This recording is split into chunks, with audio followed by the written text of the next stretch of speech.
Trump புத்தின் meeting முடிந்தது. அடுத்ததாக Trump Zelensky NATO leaders meeting நடக்க போது. இதுதான் எதிர்பார்ப்பாக இருக்குது. அதுக்கடுத்தது FOMC மீட்டிங். இதில் ரேட் கட் வருமாங்கிற ஒரு கேள்விக்குறியோட மார்க்கெட் எதிர்பார்க்குது. இப்போ டோ ஜோன்ஸ் கொஞ்சம் அப்சைடு தான் ட்ரேட் ஆகிட்டுருக்கு. கிட்டத்தட்ட ஒரு 0.25% அப்சைடு. நம்ம மார்க்கெட் என்ன நடக்கலாங்கிறது ஃபர்தராக பார்ப்போம். அதே மாதிரி Trump big progress and Russia அப்படின்னு சொல்லிட்டு ஒரு டீசர் மாதிரி ஒரு போட்டிருக்கிறாரு சோஷியல் மீடியாவில். சரி, ஆனால் நம்ம மார்க்கெட் கன்சல்டேஷன் நடந்து வெள்ளிக்கிழமை நடந்து முடிஞ்சது. ஒரு சின்ன ரேஞ்சிலேயே முடிஞ்சது. நம்ம Indian side American agency BBB மைனஸ்லேருந்து BBBங்கிறதுக்கு கொஞ்சம் கிரேடை அப்கிரேட் பண்ணியிருக்காங்க. இது ஒரு மார்க்கெட்டுக்கு பாசிட்டிவாக தான் பார்க்கப்படுது. இது இல்லாமல் சில சுதந்திர தின அறிவிப்பில் பிஎம் மோடி சொன்ன விஷயங்களும், அதாவது ஜிஎஸ்டியில் மாற்றம் இருக்கலாம், இதுவும் மார்க்கெட்டுக்கு பாசிட்டிவாக பார்க்கப்படுது. சரி, இது இப்படி இருக்க ஒரு இடையில ஒரு சின்ன நியூஸு. ஒரு தமிழ்நாட்டை சேர்ந்த சிபி ராதாகிருஷ்ணன் அவர்கள் விபி பிரசிடெண்ட்டாக பிஜேபி கேண்டிடேட்டாக நிறுத்தப்படலான்னு சொல்லப்படுது. செலக்ட் பண்ணியிருக்காங்க. இது தமிழ்நாட்டை சேர்ந்தவங்கிறதுல நம்ம தமிழன்கிற முறையில் நம்ம ஒரு பெருமைப்பட்டு கொள்ளலாம். சரி, இப்போ மார்க்கெட் குளோபல் மார்க்கெட் ஒரு மிக்சடாக தான் இருக்குது. டோ ஜோன்ஸ் ஏற்கனவே சொன்ன மாதிரி 0.25% அப்பு முடிந்தது. S&P 500 0.25% down, Nasdaq 0.5% down. Europe market England FTSE 0.5% down, CSE Italy 1.5% அப்பில் முடிஞ்சது. Italy DXY Germany flat. இது எல்லாமே முடிந்த விஷயங்கள். அதே மாதிரி ஏஷியன் மார்க்கெட் முடிந்தது. ஜப்பான் நிக்கி 0.5% அப்பு,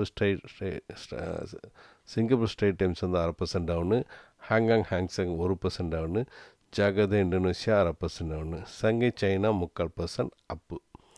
சரி, ஏடிஆர் நடந்து முடிஞ்சது. இன்ஃபோசிஸ் 1.5% அப்பில் முடிந்தது. அப்புறம் 0.25% ஆஃப்டர் ஹவர்ஸில் அப்பு.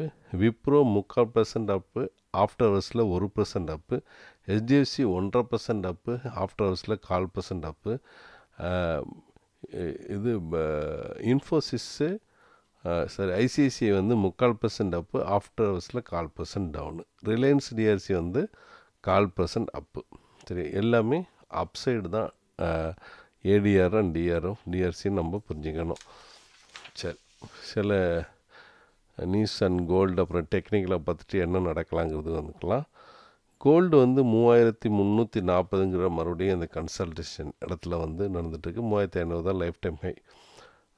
பிட்காயின் 1,17,262, 1,24,517 தான் அதனுடைய இப்போ புதிய லைஃப் டைமே போட்டிருக்கு. 0.25% ஆயில் குறைஞ்சி 61.81 ட்ரேட் ஆகுது. சரி, இப்போது இந்தியாவுக்கு 25% பெனால்ட்டி போட்டாங்கல்ல ரஷ்யா ஆயில் ஈரான் ஆயில் வாங்கிறதுக்காக. இது 27th வரைக்கும் ஹோல்ட் பண்ணியிருக்காங்க. சரியா, 27 வரைக்கும். இன்றைக்கி 17 10 நாள் ஹோல்ட் பண்ணியிருக்காங்க. அதே மாதிரி யூஎஸுடைய ஆஃபீஷியல்ஸ் பேச்சுவார்த்தைக்கு வர்றதையும் ஹோல்ட் பண்ணியிருக்கிறாங்க. நம்பர் 1, இந்த ரஷ்யா இந்த டீல் முடிகிற வரைக்கும் இது இப்படி தான் இருக்கும். அதே நேரத்தில் சைனாக்கு எக்ஸ்ட்ரா பெனால்ட்டி இல்லை, நோ பெனால்ட்டி ஃபார் சைனா அப்படின்னு ரேட்டர்ஸில் நியூஸ் வந்திருக்கு. இது காரணம் அவங்களுடைய ரேர் ஐட்டம்ஸை பற்றி ஏதோ டீல் நடந்திருக்கலாம்ங்கிறது புரிய வருது. அப்புறம் ட்ரம்ப் என்ன சொல்கிறாரு, Ukraine must give land to Russia. அதாவது அந்த டீலை ஒத்துக்கணுங்கிற மாதிரி சொல்கிறாரு, ரஷ்யா டீலை. இது மணி கண்ட்ரோலில் வந்திருக்கு. அப்புறம் ஜெலன்ஸ்கி ஓவர்லேயே அவருடைய ஸ்ட்ராங்காக ஸ்பீச் பண்ணிட்டு போனாங்க புரிஞ்சுக்கணும். இப்போ யூரோப்பியன் லீடரோட போகிறாரு பேச்சுவார்த்தைக்கு, பிபிசியில் வந்திருக்கிறது. சரி, ஏதாவது ஒரு முக்கியமான முடிவுகள் எடுக்கப்படுங்கிறது தெரிய வருது. சரி, அப்புறம் இப்போ லேட்டஸ்ட்டாக சைனா பாகிஸ்தானுக்கு ஹேங்க்லாஸ் சப்மெரினை கொடுத்துருக்காங்க. இது 2வது தடவை கொடுத்துருக்காங்க. இது முக்கியமாக பார்க்கப்படுகிறது. இது ஃபர்ஸ்ட் போஸ்ட்லேருந்து ஒரு நியூஸ் வந்திருக்கிறது. அப்புறம் காசாவில் வந்து 57 பேர் கொல்லப்பட்டிருக்கிறாங்க. மக்களை வந்து இடர்பெயர்கள் இதெல்லாம் நடந்துகிட்ருக்குது. சரி, இவர் வந்து டேனிஷ் பிஎம் வந்து நெத்தன்யாஹு வந்து கிரிட்டிசைஸ் பண்ணியிருக்காரு. யூரோப்பியன் யூனியன்லாம் சேங்ஷன் போடணும்னு சொல்லியிருக்காங்க. இது டைம்ஸ் ஆஃப் இந்தியாவில் வந்திருக்கிறது. சரி, டெக்னிக்கலாக வந்துடலாம். மார்க்கெட் ரொம்ப நாளாகவே ஒரு நாள் மேலே ஏறுறது, ஒரு நாள் கீழே இறங்குறது, ஒரு நாள் மேலே ஏறுறது, ஒரு நாள் கீழே இறங்குது, இப்படி இருந்து ஒரு கன்சல்டேஷன் மோடில் வந்திருக்கு. எல்லாருமே இந்த ட்ரம்ப்பு புத்தினுடைய பேச்சுவார்த்தை எப்படி நடந்து முடியுதுன்னு பார்த்து அதுக்கப்புறமாக மார்க்கெட் மேலே கீழே மூவ் ஆகும்னு எதிர்பார்த்தோம். ஆனால் அது வந்து எந்த ஒரு ஸ்டேட்டஸும் இல்லாமல், அதாவது பாசிட்டிவாக இல்லாமல் நெகட்டிவ் இல்லாமல் நடந்து முடிந்திருக்கு. மறுபடியும் ஒரு இந்த மீட்டிங்க்கு Zelensky and Trump and European யூனியனுடைய இதுக்காக எதிர்பார்க்கப்படுது. எஃப்எம்சி மீட்டிங்கும் எதிர்பார்க்கப்படுது. ஸோ அப்படியே அந்த இது டெக்னிக்கல் வந்து அப்படியே கண்டினியூ ஆகும் தான் தோணுது. ஸோ என்ன நடக்கலாங்கிறதுக்கு பார்த்துடலாம். அதுக்கு முன்னாடி இந்தியன் மார்க்கெட் வந்து ரிசல்ட்ஸுக்கு எல்லாமே ஒரு மிக்சடாக தான் இருந்தது. சில இதுக்கு ஏறிச்சு, சில இது இறங்குச்சு. இது இப்படி இருக்க நம்ம எஃப்ஐஸையும் நம்ம வந்து சாதாரணமாக எடுத்துட முடியாது. எஃப்ஐஸ் கண்டினியூவாக செல்லிங் பண்ணிகிட்டே தான் இருக்காங்க. போன மாதத்தில் 47,000 கோடி விற்றாங்க. இந்த 15-16 பாதி மாதத்தில் 25,000 கோடிக்கு மேலே விற்றுருக்குறாங்க. ஸோ அவங்க வந்து வாங்குகிற சைடு வரல, விற்கிற சைடு தான் இப்போவும் இருந்துகிட்ருக்காங்கிறதையும் நம்ம மைண்டில் வச்சுக்கணும்.